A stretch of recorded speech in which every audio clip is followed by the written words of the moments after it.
Halo guys, assalamualaikum warahmatullahi wabarakatuh. Perkenalkan, nama saya Muhammad Hanif Zaidan Mustafa. Saya dari Prodi Ilmu Komunikasi semester 1 Institut Bisnis Muhammadiyah Bekasi. Sekarang saya akan menjelaskan bab 1, dasar-dasar manajemen. 1. Pengertian. Pengertian manajemen, seni atau proses dalam menyelesaikan sesuatu yang terkait dengan pencapaian tujuan. 2. Fungsi manajemen. Perencanaan atau planning, upayanya untuk antisipasi, menentukan strategi dan taktik yang tepat. 2. Perorganisasian atau organizing. Strategi dilaksanakan dengan produsif dan semua pihak terlihat dalam pelaksanaan dan semua pihak terlibat dalam pelaksanaan secara efektif atau efisiensi. Secara efektif dan efisiensi. Ketiga, pengimplementasian dan directing. Proses implementasi, program dan motivasi agar semua pihak dapat memindahkan tanggung jawab penuh.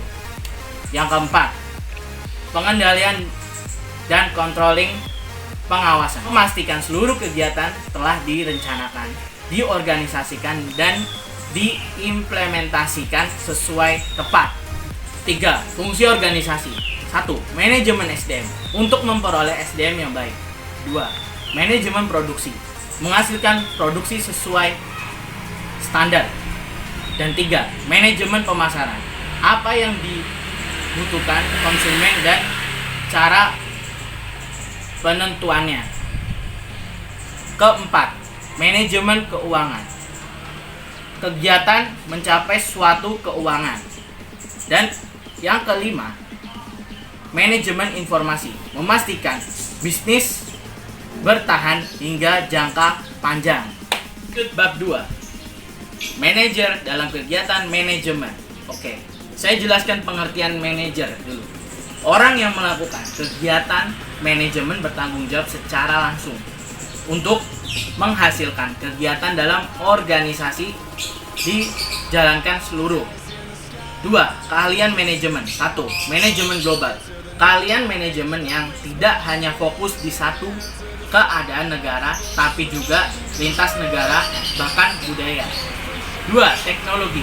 Ahli dalam mengikuti, dari menguasai berbagai perkembangan teknologi yang terjadi. Dan 3. Tingkat manajemen. Dan 1. Top management. 2. Middle management. Dan 3. Supervisor. Dan 4. Non-supervisor. Oke guys, lanjut bab 3. Lingkungan dan budaya organisasi. Lingkungan internal organisasi. Owner, pemilik sah. Board of Director. Tim manajemen yang ditunjuk pemilik sebagai andaian organisasi. C. Employers. Unsur SDM yang dunian. Sumber budaya. Sumber budaya uang, sumber budaya fisik, sumber budaya alam, dan sumber budaya informasi. 2. Lingkungan eksternal. 1. Customer, competitor, supplier, strategic partner. Kelima, regulator. Dan keenam, pemerintah. Lanjut. 3. Bentuk kegiatan bisnis internasional. Ekspor, impor, lisensi, partner strategis, investasi langsung. Bab 5. Fungsi perencanaan dan pengambilan keputusan. Fungsi perencanaan menurut Robbins dan Kohler. 1. Arahan. 2. Meminimalisir pemborosan. Dan 3. Meminimalisir dampak perubahan. Dan 3. Standar kualitas. 2. Jenis tujuan.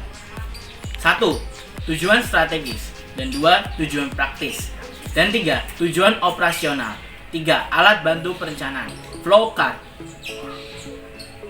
Gantt chart, dan Path New York, Path Network. 4. Proses pengambilan keputusan. 1. Investasi situasi. 2. Penelitian alternatif. Dan 3. Implementasi dan pengawasan. Dan yang kelima, penelitian alternatif dan penelitian keputusan. Penentuan keputusan. 5. Keputusan dalam pengambilan keputusan. 1. Keterbatasan sumber daya. 2. Kelebihan informasi. 3. Keterbatasan ingatan. Dan yang kelima, masalah keahlian. Lanjut guys, bab 6, manajemen strategis atau perusahaan. 1. Pengertian strategis. Menurut Griffin 2000, rencana kompresif untuk mencapai tujuan. Organisasi strategi yang dimaksud untuk mempertahankan kelangsungan organisasi dashboarding persaing. 2. Komponen strategi. 1. Kompetisi yang berbeda. 2. Ruang lingkup. 3. Distribusi sumber daya. Yang ketiga, jenis strategi, comparative level. Dan kedua, business style strategis. 3. Functional level strategis. Lanjut guys, bab 7. Desain dan struktur organisasi.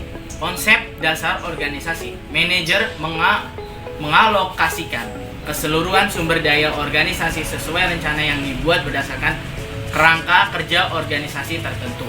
4 pilar perorganisasian. 2. Pembagian kerja. 3. Pengelompokan pekerjaan. Dan ketiga, penentuan relasi antar bagian dalam organisasi. Dan yang kelima, penentuan mekanisme antar bagian. 3 faktor yang mempengaruhi struktur organisasi. 1. Strategi organisasi. 2. Skala organisasi. Dan yang ketiga, teknologi. Dan yang keempat, lingkungan. Oke guys, materi kali ini sudah selesai. Jangan lupa like, comment, and subscribe. Wassalamualaikum warahmatullahi wabarakatuh.